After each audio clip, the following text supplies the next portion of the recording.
ओम शांति 26/1/2023। आज की मुरली चिंतन। अमृत वेले वातावरण बहुत शुद्ध और शांत होता है, इसलिए उस समय देह सहित सब कुछ भूल एक शिव बाबा को याद करना है। बाप से ताकत प्राप्त करने का सबसे अच्छा कर्म है परमात्मा बाप पर अपना तन मन धन सब अर्पण करना। फिर हम इस ताकत से पूरे विश्व पर सुख शांति का अटल अखंड राज्य करते हैं। बाप हमें रूहानी सेवा सिखलाते हैं जो कोई भी मनुष्य नहीं सिखला सकता। इस सेवा में हम मनुष्य को विकारों की बीमारी से छुड़ाते हैं,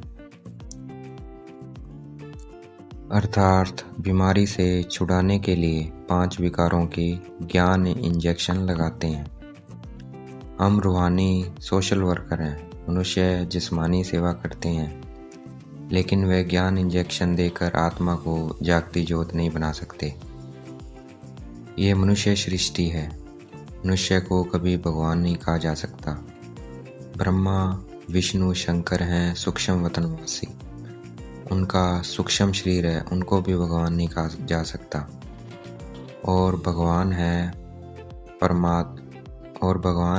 परम आत्मा शिव निराकार, जो परम धाम में रहते हैं। वो अविनाशी आत्माओं के अविनाशी बाप हैं। आत्मा जानती है शिव बाबा परम धाम में रहते हैं, इसलिए जब भी याद करते हैं ऊपर की तरफ देखते हैं।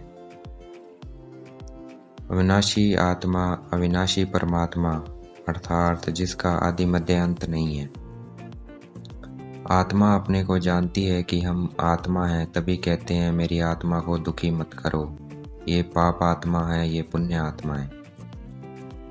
परमात्मा बाप का फरमान है, उठते बैठते मुझे याद करो। पहले हम पुजारी थे, इसलिए बार बार शिवाय नम कहते रहते थे, अर्थात नमस्ते करते रहते थे। परंतु अब परमात्मा बाप हमें पूज्य मालिक बना रहे हैं और पूज्य को कभी नमन नहीं करना पड़ता है, अर्थात नमस्ते नहीं करना पड़ता। लक्ष्मी नारायण नमः, विष्णु देवताय नमः आदि आदि ये सब अक्षर पुजारी बन के हैं। तो अब हम पूज्य बन रहे हैं, तो नमन अर्थात नमस्ते करने की जरूरत नहीं है। परमपिता परमात्मा सर्व समर्थ है, कालों के काल हैं, अकाल मूर्त हैं, सृष्टि के रचयिता हैं, ज्योति बिंदु स्वरूप हैं। आगे ये परमात्मा की महिमा करते थे, परंतु परमात्मा को सर्वव्यापी अर्थात कुत्ते बिल्ली पत्थर आदि में कहने से ये सारी महिमा खत्म हो जाती है और सब जिस्मानी हद की सेवा करना सिखलाते हैं। बाप रूहानी सेवा करना सिखलाते हैं। हमारी रूहानी सेवा है, इसलिए कहा जाता है ज्ञान अंजन सतगुरु दिया, अज्ञान अंधेरे विनाश। अर्थात जब सच्चे सतगुरु से रूहानी ज्ञान मिलता है तो अज्ञानता का विनाश हो जाता है। परमपिता परमात्मा बहुत साधारण रीति से आते हैं, इसलिए उनको कोई विरला ही जान पाता है। ये प्रश्न नहीं उठ सकता कि पवित्र रहेंगे तो वृद्धि कैसे होगी, क्योंकि जो आत्माएं ऊपर परम धाम में हैं उनको नीचे आना ही है। जब वहां से सभी आत्माएं आ जाएगी तब विनाश शुरू होगा। भारत राजाओं का स्थान था, परंतु जब वे पतित हो जाते हैं तो उनका नाम निशान खत्म हो जाता है। इस वक्त उनकी प्रॉपर्टी का भी नाम निशान नहीं है। भारतवासी समझते भी हैं लक्ष्मी नारायण स्वर्ग के मालिक थे, इसलिए उनकी पूजा करते हैं। भारतवासियों को स्वर्ग मीठा भी लगता है, इसलिए जब कोई मरता है तो कहते हैं स्वर्ग पधारा। इस वक्त ईश्वरीय ताकत नहीं है, इसलिए राजाई नहीं है। प्रजा का प्रजा पर राज्य है। जो दान पुण्य अच्छे कर्म करते हैं तो उनको जो प्रजा द्वारा राज्य करते हैं उनकी रजाई घर में जन्म मिल जाता है, क्योंकि वहाँ कर्मों की ताकत है। अभी हम बहुत अच्छा कर्म कर रहे हैं, अपना तन मन धन सब शिव बाबा को अर्पण करते हैं, तो रिटर्न में हम शिव बाबा से ताकत धारण कर सुख शांति का अखंड अटल राज्य करते हैं। हम मनुष्य से देवता बन रहे हैं। ये सब नई बातें हैं। नारद की बात, रामायण महाभारत की बातें, ये बातें सब अभी इस संगम युग की है।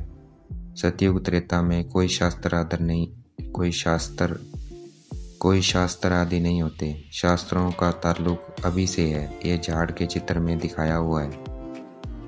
मुख्य ब्राह्मण वर्ण, देवता वर्ण, क्षत्रिय वर्ण है और ब्राह्मणों की चोटी मशहूर है। ये ब्राह्मण वर्ण सबसे ऊंचा है। इसका शास्त्रों में कोई जिक्र नहीं है, अर्थात बताया नहीं गया है। विराट रूप में भी ब्राह्मणों को और शिव बाबा को उड़ा दिया है।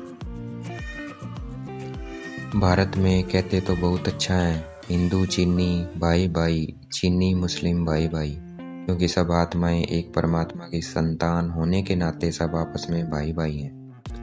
तो आपसी भाईचारे के लिए सबको आत्मिक स्थिति में स्थित होना पड़ेगा। जिसको डिटेल की ये सब बातें याद नहीं रहती है, उसको सिर्फ बाप और वर्षे को याद करना है तो वह स्वर्ग में जरूर आएंगे।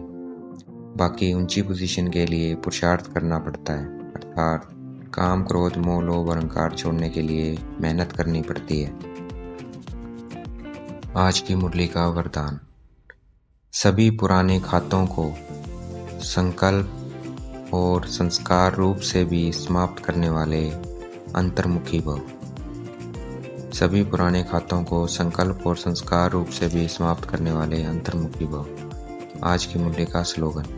अपने परिवर्तन द्वारा संकल्प, बोल, संबंध, संपर्क में सफलता प्राप्त करना ही सफलता मूर्त बनना है। अपने परिवर्तन द्वारा संकल्प, बोल, संबंध, संपर्क में सफलता प्राप्त करना ही सफलता मूर्त बनना है। अच्छा, ओम शांति। शुक्रिया मेरे बाबा, शुक्रिया।